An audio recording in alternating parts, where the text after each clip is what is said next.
Hey, Vinny. Hey, Patrick.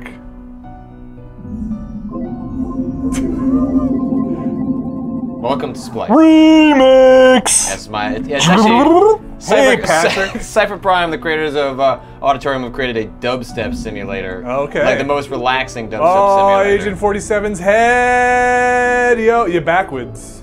Why is that written? What if you scan any of those, if that becomes anything? Sequence 1. I can read that because I've been on the internet. That's still... That might be my favorite story from E3. Which one? The Agent 47 not realizing bag of dildos. Should we scan this? Should I get my phone out and scan that barcode and see what happens? Can you try? Oh man. Oh, my phone's on my desk. Well, crap. Well, later. Someone, yeah, we'll try it out, or else someone on the internet will for us. So this is Splice. This is a new game from Cypher Prime. They made Auditorium, a studio that sort of specializes in, let's say, chill, tranquil, music-focused puzzle games. All right. So far, the 2 out of 3. Yeah, they just finished a Kickstarter for Auditorium Duet, but this is something completely separate from that. So you've got to line up all these magic mice. See, basically, it's like gene splicing. Like you're splitting these, I guess what would represent, bits on a DNA sequence, maybe. I'm not sure. Like what they look like not the magic mouse, the mouse that has a little ball on it. Yeah. Yeah, the apple mouse. Yeah. You dig what I'm saying? So you grab one of these little guys, and it shows you where you can drop it. So that's where my guy already was. Can't do anything with that. So you're in the game. This is it. This is the game. Yeah, it has a very seamless, cool interface. It's definitely pretty slick. Cool. Yeah. And there's some other cool stuff that we'll get into that is also got a little flow vibe going on, maybe. Yeah. So you drop these things in, and you did it. And you fit the puzzle. Done. So that's the first puzzle of the game. You've made meth.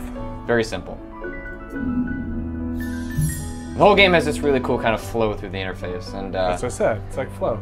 Flow with flow, and so you have splices. So every time that you're dragging, you're splicing. So you can only do that so many times.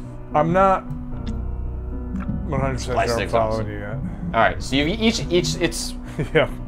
Back it up a step. It took me about 10-15 minutes to figure out. I was solving puzzles without necessarily knowing what I was doing. Okay. So you have sort of these base objects. Yep. See, this can't go. This can't go anywhere. Oh Jesus Christ! Ooh. Oh, put it back. Okay. So I can't drop that anywhere.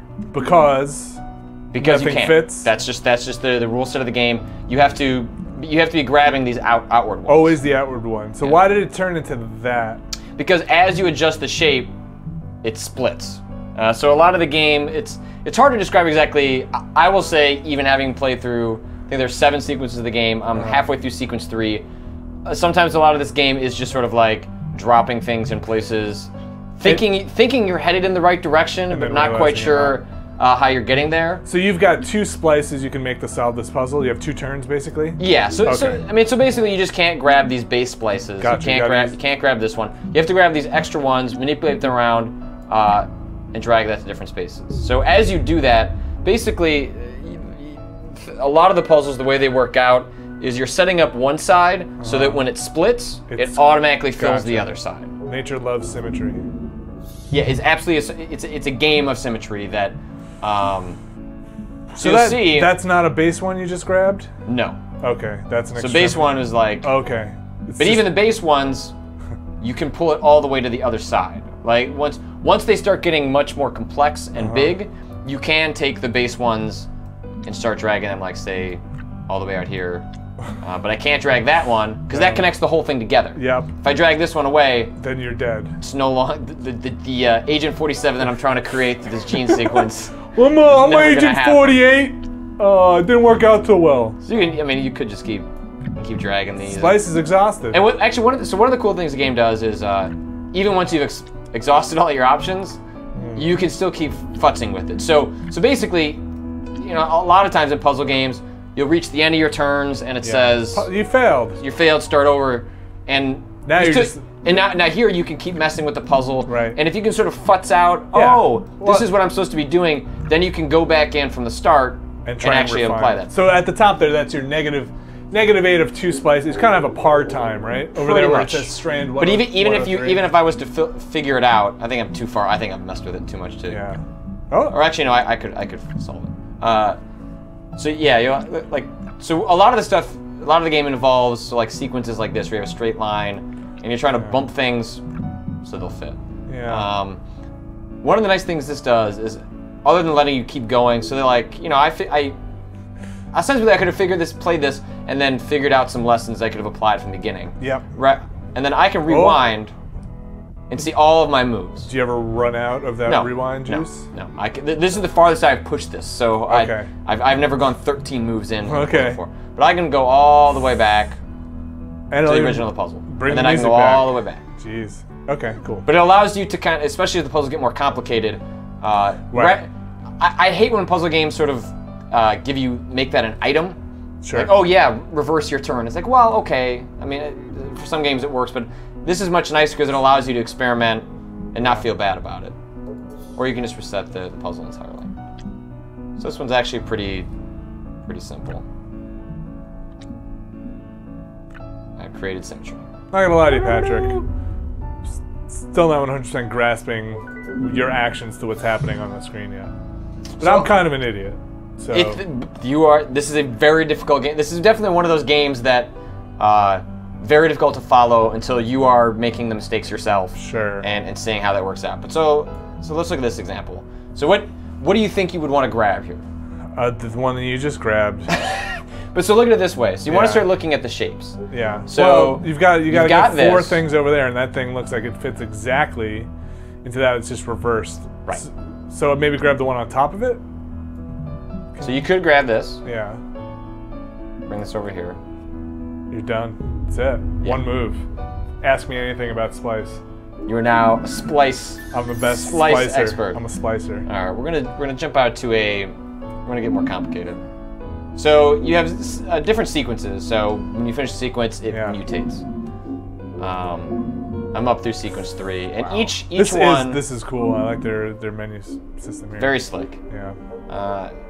So every time you get into a new sequence, it introduces a new variable. So I will do my best to explain this game you already don't understand as it gets more complicated. So it maintains the same basic idea of symmetry, but starts introducing different variables. Basically power-ups that can occur. Gotcha. So this one splits. Gotcha, because you need 6 pieces, right? Right. Oop. What was that? And you just give up. So if I was to just drop this in here, it's not enough. Now if I split it, well, now I've split it in a diagonal. But even when I drag it over, it's not enough. What happened to your other piece? Well, that one fell in line. Okay. So you'll see I had the 2 here. Oh, gotcha. And brought this to the bottom. Yep. And again, that's the rewind sequence works really well for these. Many times you play this game, and you get really close to the solution, but not really sure how you arrived at it because you're kind of just dragging and dropping. So one of the unique properties of this power-up is that I believe this is how it works. Because again, I finished this entire sequence with not a complete understanding how. Now explain it to me like you know what you're doing. It can produce more. If it is surrounded by things. I think that's how it works. It might correspond to how many is above or below it. Not totally sure. But basically, look. Oh, okay. So if it's in a sequence, anything below it will also split. Correct. Okay, gotcha. I got that part. All right. So now we drag those over. We've created 3. I feel like this is from some movie. This is how Jeff Goldblum is figuring out the fly in the movie. Oh, okay. I figured it out. Well, this is how Spider-Man starts. You know, when they're doing the credits fly over. The credit sequence, right? So a lot of these puzzles, the best way, like this one, I remember gave me some trouble up front. The best way to start is really just what does it produce? You're done, right? So you're really close. Yeah. But I feel like that's misleading. Right. But if you it gets so you start getting really close to some of these solutions. Yeah. Oh boy. But this one looks really complicated, right?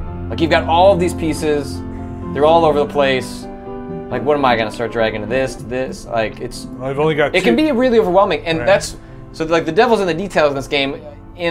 Especially in respect that it's usually a lot simpler. Well, they're only giving you 2 moves to finish it, so it's like a part 2. So you must be missing something. So you have to start looking at well, the way. I can't just start dragging guys over here one at a time. That's crazy. You have to remember is that they push each other over. So like for example here. All right, now I filled out one. Now how do you think you would finish this sequence? How would I finish that sequence? Yeah. I would just drag from the left there and move that over into one of those spaces. Ta-da.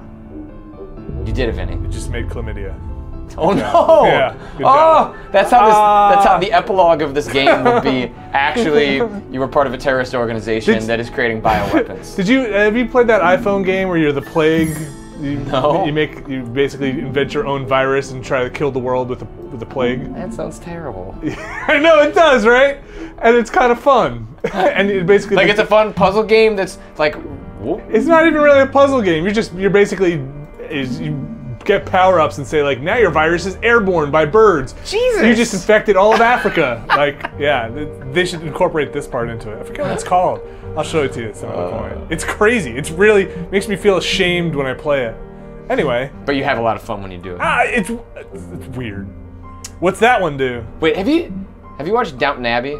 Yes. Dude, the music kind of reminds me of the intro to Downton Abbey. I was watching it last night. Oh man. Can we admit that we watched Downton Abbey? Are we allowed to do that? Hell yeah! Downton Abbey's pretty. I like Downton Abbey. It's pretty good. It was a show that I thought I should like. I was staunchly against that I was gonna like it. Yeah. And then it was just on Netflix Instant, and I was like, oh, I guess this story is really about the servants. Yeah. I think is it done or is it like on hiatus? I think they finished season 2. I'm mostly done with season 1. But anyway, sure. So this is sequence 3, the Downton Abbey sequence. Yep, that's right. So this one introduces. That's it, William's dead. Wait, no, I screwed that up. All right, so if you right click, it'll do the atom split one, which is the one that was introduced in sequence 2. But with that this is the new one. Oh, and it just creates tangentially another one, like just right off of it. So you probably want to split it first, right? So you get 2 of those crazy dudes, and then they're just in the wrong spots, right? Yeah. Oh, you were so close. So a lot of time you'll get that solution, then you gotta like kind of go back. We'll go to the one. This is cool. I'm kind of digging this. How much is this? $10. Do you know how many sequences you get? 7. And I was one of the developers emailed me, and they're working on like some, I think, free DLC already. Okay. But it's the sequences probably took me about 20 minutes, but I have to imagine this is where I started getting stuck in sequence 3. My guess is it gets pretty devious pretty fast. This is the one where I got stuck. Cause so if I put this here, you can definitely do it, but you won't make par. Jesus Christ!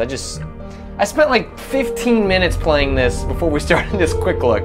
Not able to get that. So splitting those things don't count as a splice, as a move? No, a splice is only when you drag. Okay. So you can do all this stuff. That's all you want. Oh, that's gross. Put them back together. Close those splices. Dang, brother. Oh, look at my splice. That's a pretty big splice. That looks like a face hugger. Yeah, it kind of does. What? Oh, it's only Monday, Patrick. Gotta just relax with that, man. Well, that's why I enjoyed this morning. Brad being like, "So how is Splice?" I couldn't get it. I was drunk when I first started playing it. It's like, well, no shit. Yeah. So I would have had to back up one. Anyway, I'm not gonna continue through my game of Splice. Can you jump ahead, or you gotta do them all sequentially? Gotta do them all at once. I'm not got as far as I could before my brain started breaking. But it definitely, it seems to set up a pattern of each sequence will introduce sort of a new. So what was the difference between what's the mutate and the evolve stuff? That's just going back and forth. Okay. I guess that's devolve. Not devolve. Gotcha. Devolve, mutate. Gotcha. And then. Gotcha. So and it goes through it. I think it has 7 sequences. So 7 sequences with different strains. Different strains in each. Sounds like it's got 7 puzzles in each. So there's. I need to go scan that barcode. Oh man, what if all those barcodes go somewhere else? They look the same, but maybe they're not. I'm no computer. Maybe if they were smart, that takes you to Cypher Prime's website. And there you find the Optimus Prime. Yeah. I'm done. So yeah, this is it's out on PC and Mac. Runs beautifully on my MacBook Air. Nice. So it's definitely not a high-powered puzzle game, but it looks like beautiful. It could be a. I haven't seen anything yet that doesn't say, "Hey, why isn't this running on an iPad?" Yeah, there's probably no reason. They put out Auditorium on the iPhone. Yeah. It's a developer that is familiar with that platform. There's really, there was no reason this couldn't just be a touch game. Yeah, and I kind of feel like I would love to just play this on my iPhone or something on the train and make it portable. Yeah. But it is pretty. Or pretty is not the right word. The style is cool. Elegant. Yeah, there's something. Like there's the minimalism behind it is in service, I think, of its general aesthetic, and it's just really enjoyable and relaxing. And I think you're right. I think probably the ideal platform for this game is honestly on some sort of touch device. Just seems like it's the puzzles are very bite-sized. And it just seems like drag and drop and tap those things and split them. This is kind of awesome. Thanks for showing this, Patrick. Yeah. So Splice is out now. I can get it on Steam for $10. It is seems well worth your time. It's a ton of fun. So thanks, Finney. Thank you.